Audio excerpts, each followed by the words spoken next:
All right, here we go again with another episode of Yarns with Andy. Today we're going to talk all about digitalization. And I've got Ben Redwood from Motu. Welcome, mate. Kia ora, mate. Thanks very much for having me. Yeah, go on. Tell us a little bit about yourself. Yeah, so hey everyone, my name is Ben Redwood. I am the founder and CEO of Motu. We are a construction tech company that focuses on resource efficiency. As we all know, construction is heavily dependent on resources. Everything we do involves holding tangible things and moving them around and installing them and cutting them. And so for us, we see a big opportunity in that space to actually improve the efficiency of the sector. But the uptake of digitalization in construction is really poor. Yeah, we are the second worst sector according to a McKinsey study. I thought it was worst. No, we're just ahead of hunting. Are we? Yeah. Oh, so damn. All the right. bows and arrows, Yeah. right? Yeah. We've got a lead on them, but then Versus we're concrete kind and of steel. behind everything else. Yeah. Nah, mate, that's really cool. Really cool. So you've started a technology company in New Zealand. Yep. So Yes, believe it or not. Yeah. Interesting choice. Where does the inspiration come from? Yeah, great question. I got asked this recently as well, and I was thinking about it. So this is the third tech startup I've been involved with. Oh, cool. But this is my first time as a founder. Oh, yeah. And the other two I was involved with were very successful. Yep. And that gave me the confidence to have a crack at it myself. Yeah, I think growing up as a Kiwi in New Zealand, it was kind of be a doctor or a lawyer or an engineer. That's kind of the pathways that are presented to us. And Are you sure you're not Indian? Just so- checking, mate, because No, I'm Indian and those are the choices I got, right? No comment. Teacher, Yeah. maybe. Yeah. Yeah. And I'm the son of a teacher and a fitter and turner, right? Oh, so yeah, pretty nice. humble beginnings. Went to Canterbury Uni and did mechanical engineering. Oh, yeah. And was ready to just enter So you were a professor there for a while as well? Yeah, So I here? lectured for a while there. I did a PhD, which nice. was an interesting experience. Got out of the bureaucracy of university as quickly as I could and yeah. get into the private Interesting. sector. Yep. I got my wife to thank for that. She said, I'm going to Melbourne. You're either coming with or without me. And Oh, wow. I said, okay, Good on her. right, let's go get Yeah. a real job. Yeah. So dove into that world and just was working in a kind of traditional mechanical engineering job. We decided to just quit our jobs and travel the world for a year. Yeah, nice. And while we were traveling the world, we were using Uber and Airbnb a lot. So this was around kind of 2015, 16. And those two technologies were just starting to become global. They'd been in America for a little while. And they were decimating these traditional sectors, right? So like, I remember the first time somebody told me about Uber, I was like, you hop in a stranger's car? What are you talking about? And now it's like everybody does it, right? It's so common, isn't Yeah, it? With all the safety features built into it, you know how much you're going to get charged even before you jump into the cab. All of those things make a huge difference, you know? Yep. You take the contract negotiation part out of it because you know what you're going to pay. Yep. You know what the other guy knows how much he's going to get for that ride. He's going to pick you up where you are, drop you up where you need to go. Convenience. 100%. Fucking convenience. And transparent. Like Transparent. you said, right? That's Transparent. the thing. Like, I hate hopping in a taxi and not knowing what it's going to cost. and or Such a standing there foreign- negotiating with a taxi driver Exactly. is the Yeah, worst yeah, thing yeah, ever. yeah. Like, I hate doing that. What aim in town? I've only got $10. Yeah. Come on, man, Yeah. please. Yeah, we've all been there. So I got really interested in how technology was disrupting these really traditional kind of sectors, and started reading a lot about them. And while we were traveling, I was in Namibia and found a startup in Amsterdam that was doing mechanical engineering and manufacturing and kind of pairing it up with that marketplace kind of tech solution, and managed to land a job there. And worked there for 4 years. It got acquired for $500 million. It was a roller coaster of a journey, and kind of saw we were just the classic like VC scaling startup rocket ship. Joined when there were, I think, 20 staff, and by the end of it there were 180. We were in multiple countries all around the world, and then through this big acquisition as well, and saw how good founders went about their work and how they built teams and how they built an impactful product and how they kind of disrupted these sectors. And then we'd been So away. that's literally where the inspiration comes from. So Yeah, you want to disrupt the current market. I'm actually really excited about this. Yeah, I just love software in Yep. that sense. I think like removes friction, adds transparency, and all of the benefits of it. The challenge is that barrier of change, right? And I can't see anybody ever going back to taxis and Uber's getting more and more expensive. Some taxis are even cheaper now. So it's not even a price question anymore. It's not. It's Is it? just a simplicity and ease question. Yeah. And so for me, that's kind of a guiding light for building my own company and building my own software and working in a sector where there's a lot of opportunity, is to really see how we can be impactful and how we can make something that people love using, Yeah. and something that has a real impact in the construction So sector. tell us around the about world. Motu. What does Motu do? Yeah, cool. So at Motu, we work with about 40 contractors across New Zealand, Yeah. mostly in the tier 2, tier 3 space. Yeah. And That's the perfect space to be. yeah, mate. I love That's it. right. Yeah, we It's avoid like you go tier 1, you're gonna get hit with massive red tape, and you go client side, they're gonna push you onto their project management. Yep. So it's like you're just gonna go some merry-go-round. Mate. Tier 2, perfect space to play in. Yeah, I love it. If you call up the right director and you get him on a good day and he likes it, he signs a contract within Yep. 24 hours, right? Easy. Yeah, cool. This looks like something that can add value to my business I'm in. So Yeah. that's where we're sitting. And essentially what we do is we make it really easy to share resources across the business. Right. So the very first thing we've got the 3 R's of Motu. The Yeah. first one is we call reveal. Yeah. And we come in and we make it really simple for people to list, share equipment, materials, vehicles using their phones, and build up a kind of So digital... where these vehicles are now on a particular project, just give me some context. Yep. So on a particular project within a company, wherever. Yep. Yeah. No matter where they are within the business, we just want to get them into what we call kind of a digital inventory or asset register, so that people know what exists within the business. Yep. The second R of Motu is reuse. So we take that kind of marketplace concept and we make it really easy for you to just open your phone and get access to stuff you need to do your job. Generally, materials or equipment or fleet that are sitting idle that aren't being utilized. Our app just gives you visibility and gives you access to them straight away. And the So goal all of this is only within a company. correct. Yeah, within Okay. an organization. Yep. And our goal there is to stop buying and hiring things you already have, which is an inherent problem within the sector. A lot of construction companies put Kennard's kids through college, right? Just because it's easy to just call up Kennard's and book a plate compactor. Yep. Even though I might have 5 sitting in a storage shed somewhere within the business.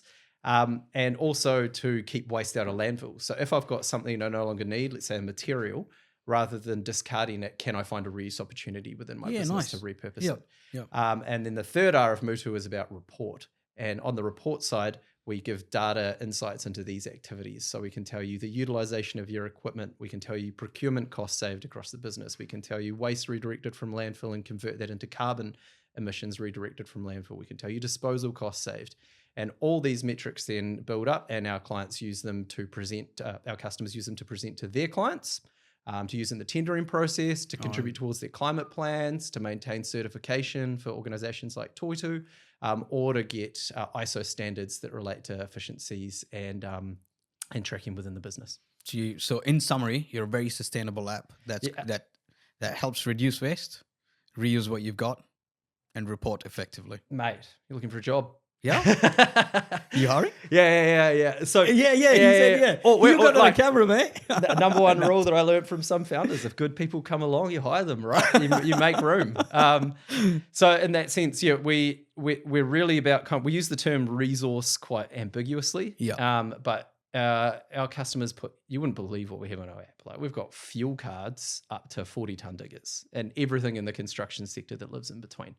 And so for us, it's quite an open app and company. I'm really always amazed by how organizations apply it within their business.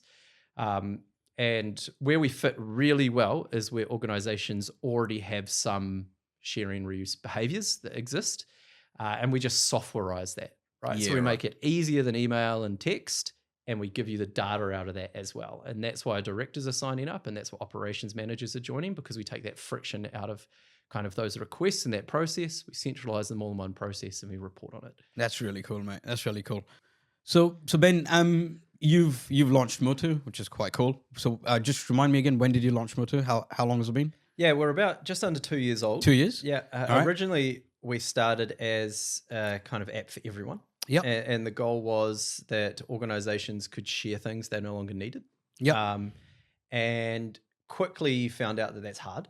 Getting So organizations you need to talk get to more each other. finite. Yeah, into it. and so I actually got Upwork to scrape LinkedIn and find 500 contacts of people with sustainability, asset management, procurement in their name. And I just called them pretending to be a university student. And I said, hey, I'm doing a project and this is an app we're thinking about building. How much would you pay for it and how would you use it? And out of that and all the sectors I spoke to, a clear need rose from the construction companies that answered the phone. Fair enough. And Interesting. that, for me, I have a theory. I call it the hourglass theory when you're building a company. And at the start, you're overwhelmed with opportunity and you've got this kind of hourglass shape. But the sand moves through the hourglass really slow. And what you want to do is get to the narrowest point where you're solving a really clear pain for a specific group of people. So the sand pours through and then you earn the right to solve bigger problems and broader problems as well. Interesting. So Google makes self-driving cars, but they're not a self-driving. They didn't start out as a self-driving car. They're a right? search engine company. But they grew, they found other markets. And I think one thing that people get wrong when they're starting a business is they try and do too much at the start.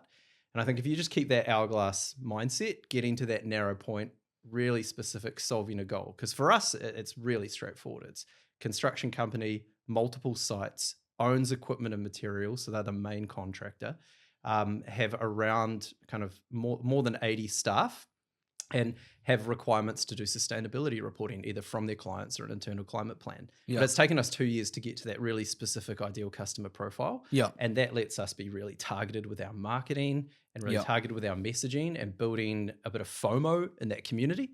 And then I'd love to start solving this outside of construction, right? I'd love to start looking at other sectors that could adopt this, but I've got to slowly set up a marketplace, eh? Yeah, exactly. Yeah. But I've got to prove that part first, and 100%. that kind of keeps the revenue coming in and like sticking along. But here's the challenge, right? So you're stepping into an industry that does not want to digitally uptake fuck all right now. Yeah. Right? Yeah. So you have an uphill battle here, mate.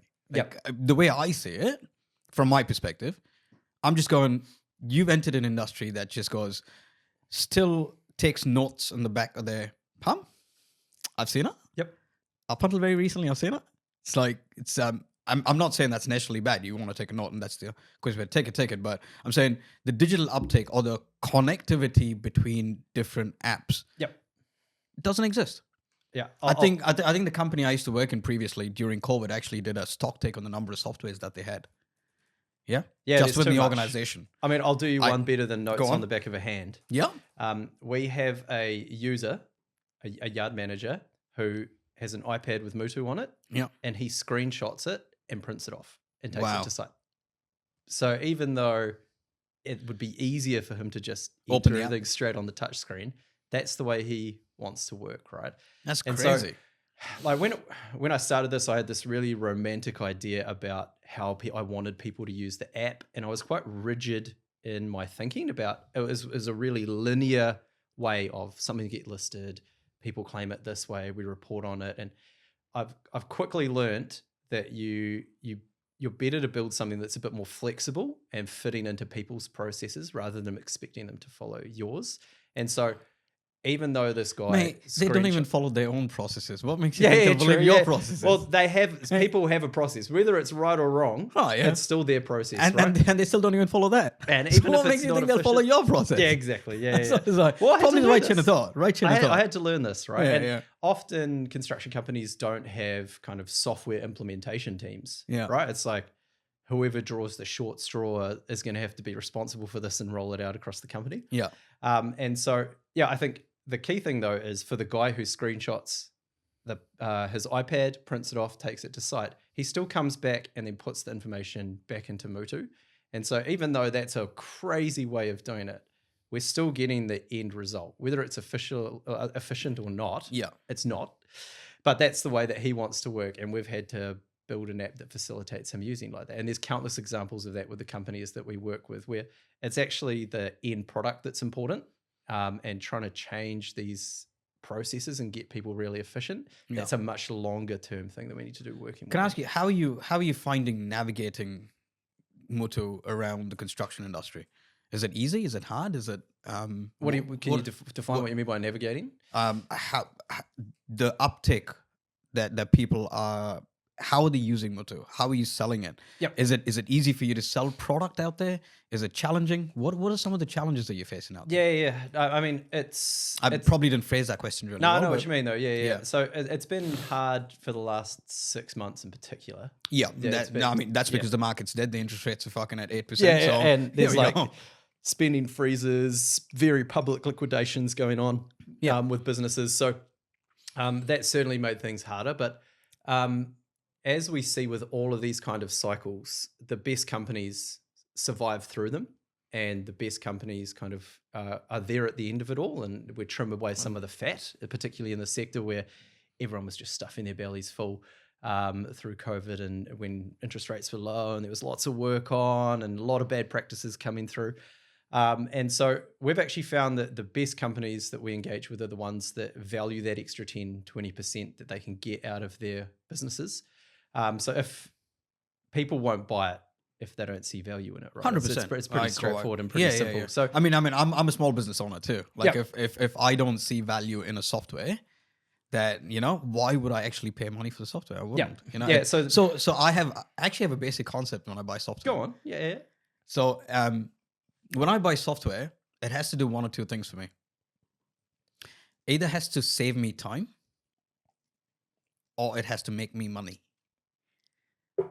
So my assessment criteria when I'm buying software is one of those two things. Yeah, cool. Is it saving me time? Is it making me money? So it's very hard to sell just optimization to people. 100%. Nobody gets it, right? And the only time, I mean, a tech savvy person would get it. Yeah, but like the corporate sector will, like big corporates will RFP for software to solve a solution, and they'll get support from Deloitte to launch it, and it'll cost millions of dollars, and they'll roll it out and everybody will do it, right? Yeah. But when you're a small software company kind of trying to convince people to use your product, I agree. You don't have that at all. And so the most valuable asset that you have is timing. Yeah. And you just have to accept that timing's not right for some people when you're trying to sell your product to them. Yeah. However, when you get someone who has a need right on the time, and you can demonstrate save time or money, right? Then it's actually pretty easy and it clicks pretty well. Yeah. So a good example for us is we had a tier 2 construction company, well known here in Auckland, going for their Toitu certification, which is a sustainability certification here in New Zealand. And part of maintaining that accreditation was you needed to have introduced a new sustainability initiative within your business within the last 12 months. Right. And they just saw us through some marketing online, contacted us, done in a month, right? All set up, impactful straight away. So they were like, okay, we've got a need for this right now. Whereas other directors I'll call up and they'll say, oh, look, this is interesting. I can see it's valuable, but it's just not the right time for us. So you got to kind of stack the chips in those favor. And 100%. Sales is just kind of a maths problem then, right? So you got to get active. You got to start calling companies, and you got to stay top of mind. So when that timing does arrive, you're one of the first people they think of to solve this solution. Oh, you can just come on podcasts and be a guest. Yeah. That's why we do these things, right? Yeah, that's why we do these things. But no, I mean, I get what you mean. It's the same saying that goes in Formula One. What makes a driver? It's the 3 M's: the man, the machine, and the moment. That moment. If those really three things, important. those three things don't come together. Your Formula One career is dead in the ditch. It's the same thing with sales, and that's what I'm hearing. No, it is. And just persistence. I'm like you. If I'm buying something, I'm kind of diving quite deep into it. Yeah. So I have taken that approach with Motu as well. So we have a dashboard page, and our dashboard, anytime an activity takes place within the organization, it gets reported, and on that dashboard we show dollars saved. It's actually one of our metrics. How much money is Motu saving you?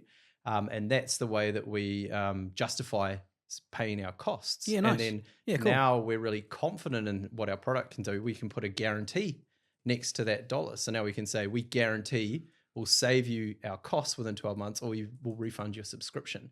You sent me an email saying 3 months? No, sorry, 12 months. 3 months. Sorry, apologies. Yeah. We guarantee we'll save you the cost of the platform within 12 months. Yeah. Good catch, mate. See, I read the emails.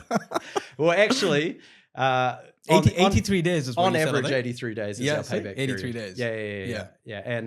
And about a 5 times return on investment for what our costs are for most of the Yeah, companies fuck, that work that's with crazy us. cool. Yeah, No, and the well top, done, mate. the top Well ones done. are like 10, 20x. Like Yeah. it's so when you get these businesses that get it and you get some momentum and people have a good experience with the app, yeah, for us it absolutely hockey sticks and goes crazy. Yeah, it's really cool. Yeah, No, thanks, well man. done. Cool. All right, so I got a question for you then, Andy. And, Go on, mate. Like connected to sustainability and digitization of the sector, one thing that we constantly find is that we work with contractors, and contractors are so far down the decision-making process of a project. Or what is it? It's usually client, architect, engineer, contractor. Project management company. Yeah, project something like manager, then contractor, right? So when you walk your way down the kind of timeline, that they have very little impact in terms of influencing the projects, right? And yet a lot of these clients are heavily digitized, right? So within their own world, they're using digital technology, and that creates friction between construction that's not digitized at all. And what do you reckon? Like, what I just get really annoyed that clients have these expectations of contractors about what they need to do, and there seems to be this disconnect about what they can actually deliver within the project. Yeah, I don't disagree with you there. It's okay. So let's say I'm a client, right? Yep. I have $20 million and I want to build a building. Cool. What do I do first, right? I go get an architect and a structural engineer, and I'll be like, oh, cool. Can you design something for me? I've got $20 million and I've got a piece of land. And then quickly I'll start realizing this is getting really difficult for me to manage the structural engineer and the architect. So then I'll do the same thing, and I'll be like, this has taken up too much of my time. I don't have the expertise. I'm going to go get a project management consulting company to do this for me. So I go get a project management consulting company to do it. And then what do? Push everything onto them. Yeah. And then that's where our entire procurement model starts. And I think that's where the fundamental problems in New Zealand lie, is with our procurement model and how we procure work. Yeah. I think it's fundamentally flawed. Yep. Yeah. I've been through this process a few times, and it's fucking frustrating, right? Is there somewhere that does it well? And there are models that do it well, Yeah, but okay. I haven't had experience working overseas and witnessing that working well. Yeah. But I've read up on models like Project 13, released by ICE, the Institute of Civil Engineers in the UK. Mate, there's some amazing digitized models, digital contracts available, where there's a fair risk attribution model. Yep. There's a procurement model that doesn't actually completely base it only on price. So we are such a price-driven market in New Zealand. We just focus so much on price. Yep. Whether you've got the ability to do it or not, whether you've got the correct methodology or not. I can give you a real life example, right? Yeah, cool. Yeah, go on. Okay. Yeah. A real life example that I've dealt with. So I was tendering for this job that had a 11.5 meter precast panel that needed to be installed, that spanned about 2.5 floors, and that formed the entire wall structure. Structural columns, beams, pretty standard. Narrow passageway, right? And the Fiston, as a planner or methodology person, I sat down and actually analyzed what craneage you need, logistics plan, you know? But that's fundamentals of methodology. Yeah. If you want to build a building quickly, You've got to get a you crane in move there. material and you move people as quickly as fucking possible. Yep. It's not rocket science.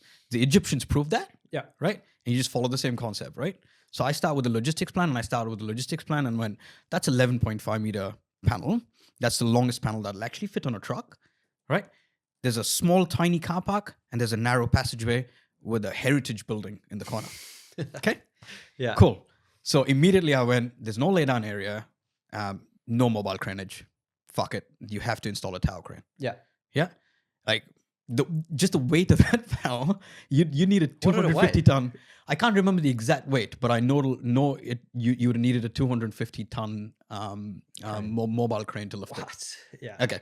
Besides the point, right? I'll Yeah, get to my story yeah, quickly. yeah. So wrote the whole methodology, submitted it, and wrote a whole program associated with it. So then the company I actually represented lost it based on cost, and I don't know the other reason because they weren't told the other reason. And then I was curious, right? So I went, the guys who won it, what's the methodology? They're like, oh, they're using mobile crane. And I'm like, what are they fucking doing? They're using So I'm like, who signed this off? Like some project management consulting company out there that's advising the client, looked at a dollar number, all right? and hasn't looked at the methodology, hasn't looked at efficiencies, nothing, and has actually approved this. So I'm saying I'm going to be sitting on the banks of that fucking building. And eating popcorn and watching you lift 11.5 meter fucking panel with mobile craneage. You'll need a 250-ton mobile craneage on a narrow street next to a heritage building.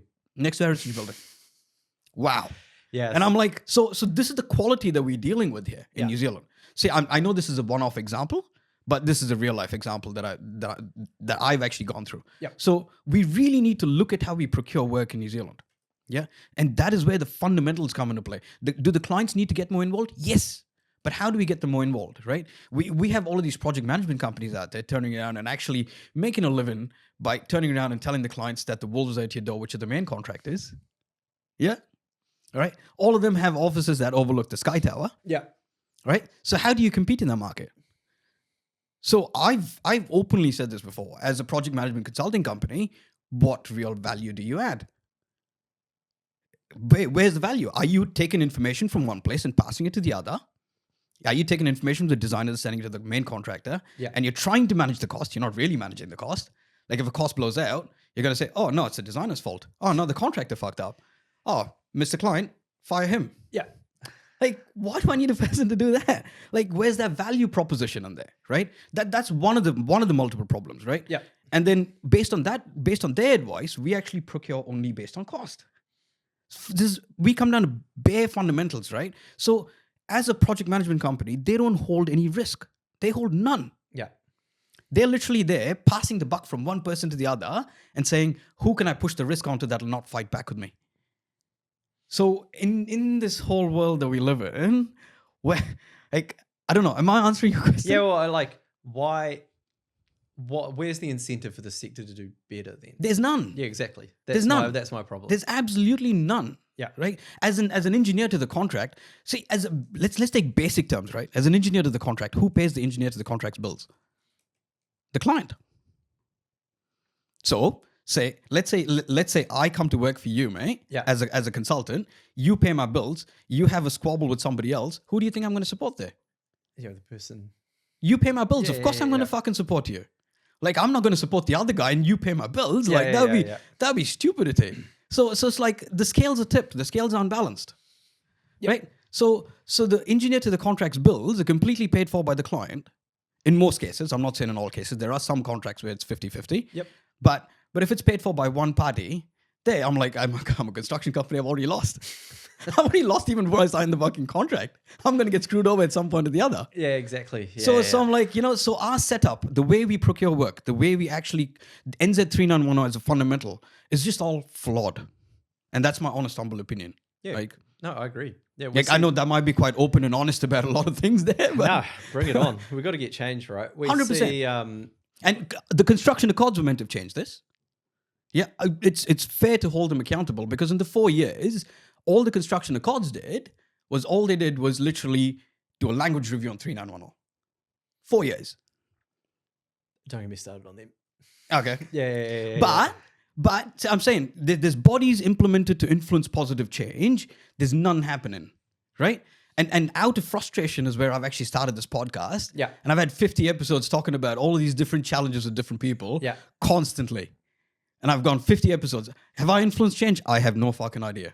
So how do you influence change then? I'm digitization. Yeah. Right? Because I'll tell you what, the people that do not uptake digitization will get left behind one way or another. Right? All of these little problems that we're dealing with, AI will come and take over eventually. Little minor pockets of it are already entering industry, and you can see that. I can see that. Yeah. Yeah. I struggle with the inherent inefficiencies in the whole process. Not just about building the building. Yeah. But with everything. The whole, exactly what you've said there. The entire procurement process. Yeah. Well, and one thing I think, like, why? So we focus specifically on contractors, right? Yeah. So why should tier 2, and you're operating the best space if you ask me. Yeah. So why should contractors change, right? That's the question I kind of ask myself. So why should they be adopting tools like Motu to become more efficient? How do we I have a simple answer to that. Yeah, go on. Probably because they don't want to lose $1 billion across 5 projects. Yeah, it's money. Yeah, it is. Right, it comes down to money. I'm telling you. Yep, you'd have seen in the newspapers about 5 years ago, Fletcher's lost $1 billion. It was disclosed in newspapers, right? That's exactly why you should uptake digital technology, so you can make better informed decisions. Yep. But You if can you're manage not- your risk better. But if you're not incentivized to do that, right? Yeah. Yes, you have to have an incentive to change. There's got to be a reason for you to change. We talk about how we can access a certain amount of companies based on values, Yep. right? But that's actually quite a finite pool of organizations. And the values of the organization is we need to be better at this. Like I said earlier, we want that extra 10, 20% to squeeze out of our business to improve. But that's not the entire market. And it's similar to people, right? People, when you start a business, a consumer facing business, often you hear it's really easy to get to 10,000 people using it. It's really hard to get to 1 million because 10,000 people have values that align with your business, but 1 million people are just Joe Blogs on the street, right? And changing their behaviors a lot harder. Interesting. So that's similar in the construction sector, right? You get the leaders who are kind of get this stuff and they push ahead and they do it. And you get the other organizations that eventually kind of catch up while this original group's taken a risk, kind of shown that it works and gone ahead. But the true change comes with things like regulation changes or with that's going to be the fines challenge, or isn't it? with really clear lost revenue. On the sustainability side, we actually position it a little bit as because there's a constant feeling that being sustainable costs money and you don't get that money back, right? And for us, that's actually just looking at the very tip of the iceberg. So Can I ask you, does sustainability cost money? at Motu, we save you money. So Interesting. at Motu, our key thing is we can show that So you you're can telling be me sustainable. using Motu, being sustainable, I could save money. Yep. Yeah. And Mate, that should be your fucking motto. it is. Yeah.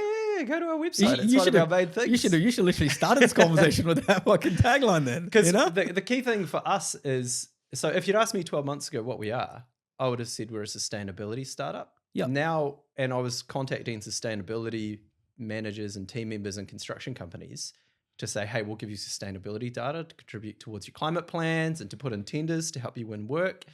And what's really resonated with our customers now is we're a cost saving tool. And we give you sustainability data as a kind of added bonus. So we show that by being efficient within your business, you can save money. You can save on procurement costs. You can drive down your hiring of equipment costs. And then on top of that, we'll give you sustainability data. And so we've really shifted our messaging and repositioned ourselves. And that's helped us penetrate the market a lot. That's working. More. Yeah. Well, now I call the CFO and I go, do you want to save $100,000 in procurement costs on your materials this year? Because that's something that we can guarantee we can do for a company of your size. So you literally angle it straight to the money man. Yeah. But then there's other benefits of being sustainable, not just an upfront cost. And those benefits come kind of longer term. One of them is you get preferential loans from banks, right? You get preferential interest rates now if you've got sustainability initiatives. Another is you attract what I would say is the right type of people to work in your company moving forwards, because that's an alignment of morals. Now it'll help you win more work, right? Because clients are leaning more and more towards these specifications in the tendering process. So this is all lost revenue that people don't think about. They just think about that upfront cost. But those are all long-term. Yeah, we call it submerged value, right? Submerged value. Yeah, it's something that you can really benefit from long-term by repositioning your business. And the companies that are doing this well are getting all of those perks and those benefits. They reduce the cost of disposal, right? Massive costs within construction, taking stuff to the dump in the first place. Landfills, fuck yeah. Yeah. So that's all topic on its own if we start. Yeah, so people just think like, oh, I've got to buy this new piece of software and it's an upfront cost. And we're trying to change that messaging and say, well, actually, the efficiencies you get out of the business, this is how much you'll save. And far outweighs the cost you'll pay. Yeah, and it's far greater than their cost. Yeah. But one of the challenges around that is that time piece you said. Yeah. So one thing, Motu needs humans, right? And construction is incredibly time poor. If you ever go to a construction site and you corner a PM, they're just on the go nonstop. I've never seen a PM just kind of wandering around. And so, yeah, we need that aspect. We need that time and we need that investment. So we do need, outside of just the cost of our subscription, we need people to invest time to make it work. Yeah. And we still, again, return an ROI that's bigger than all that. That's really, really cool.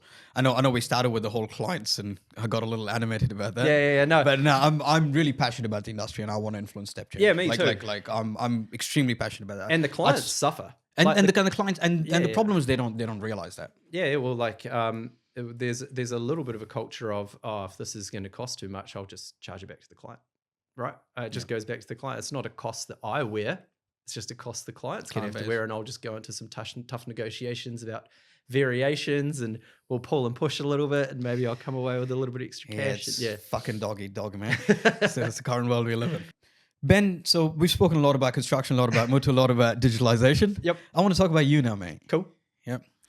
Outside construction, what's something that drives you? What's something that you're passionate about? Yeah, it's interesting. So Motu has having some real positive impact within the sector. We're just under 1,000 tons. Not Motu. Yeah, no, but I'll title it. Okay.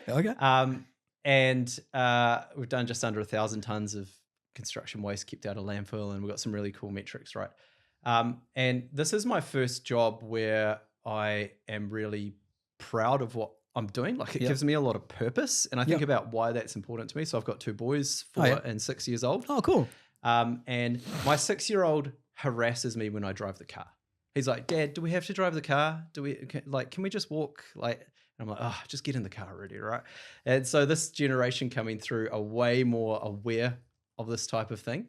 And so for me, that gives me a lot of purpose in my life for what I'm doing. I think I've always been able to put one foot on the floor by getting paid. It's nice to get paid, right? Yeah. I make much money as a startup founder. Money makes the world go round, mate. But this is the first job where that purpose is really put the other foot on the floor. And I really get up and I love telling people what I do, and I get excited by it. I get a lot of passion by it. So yeah, it's interesting. Like, if you'd asked me 10 years ago before I had kids, like how I get that motivation and what's important to me, it would have been a very, very different answer. I just wanted to be, I was ambitious, I wanted to be successful. I wanted to have the biggest car and the biggest boat and the biggest Make house. a lot of money, live in a big house. Yeah, mate. And now I'm like reflecting a lot more on that stuff and thinking, okay, well, when my kids ask me, like, what do you do for a job? Like, how do I want to respond, and what do I want to tell them about, and how do I make them proud of kind of what my impact was? And so Motu and my personal life have a really nice alignment there. Yeah, cool. And it's not something I've really had before in a job. Normally, I've just been making lots of money for other people, right? And this is something where I think, okay, well, I can do something that's impactful in Aotearoa, and ideally something that benefits my kids and the rest of the country long term. Wow.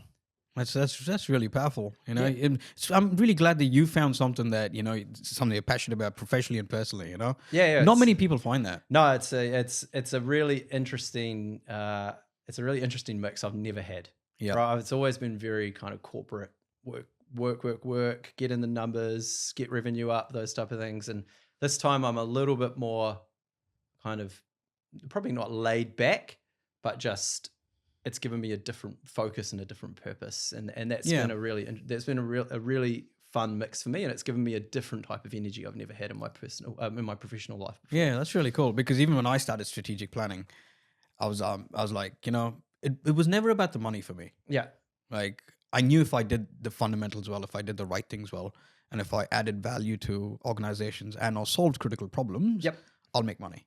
Yeah. So money was never something that actually got me out of bed. Yeah, cool. I didn't really go for it. I was like, money will come. I'd normally, the 20th will roll on by and I'd forget to invoice for about 5 days.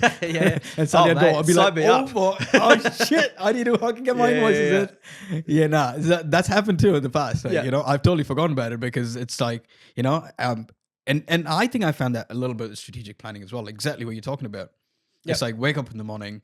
I love just getting out there. And I believe time is more expensive than money, because you lose money, you can make more money. You lose time, can't buy time. Yeah. So if I can wake up every day and actually save one day for one construction manager or one project, or get a construction manager to get home early by 1 hour every day, man, I'm winning. Yeah, that's cool. Yeah, I like that. Yeah. That's like really fucking cool for me. Yeah. But yeah, anyways. No, I actually really love working in the sector. To not turn this into the tech sector or the construction sector? Construction. Not turn this into a construction bashing chat, but like, I love the people here. They're really cool people. It's just get shit done. Yep. A spade is a spade.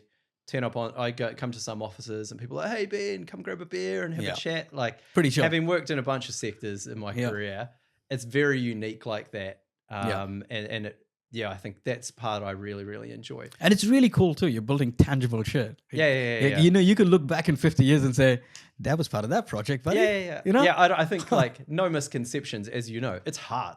Oh, Right, yeah. starting a business in New Zealand is easy. Building a successful $250 business to start a business, right? is the hard thing, and building an impactful business is kind of the thing that really motivates me. So, no, I just really, really enjoy working with the people in this sector, and they always walk in, shake your hand, look you in the eye. If you're doing a shit job, they'll tell you. Oh, fuck if yeah. you're doing a good Call a job, spade a they'll spade. also tell you, right? Yeah, And no, that's what I like. So I think we've found a really cool spot here, and I'm getting some really good energy from people. Yeah, mate. Nice. Anyways, I think we're wrapping up now, and Cool. I'd like to thank you so much for making the time, being here.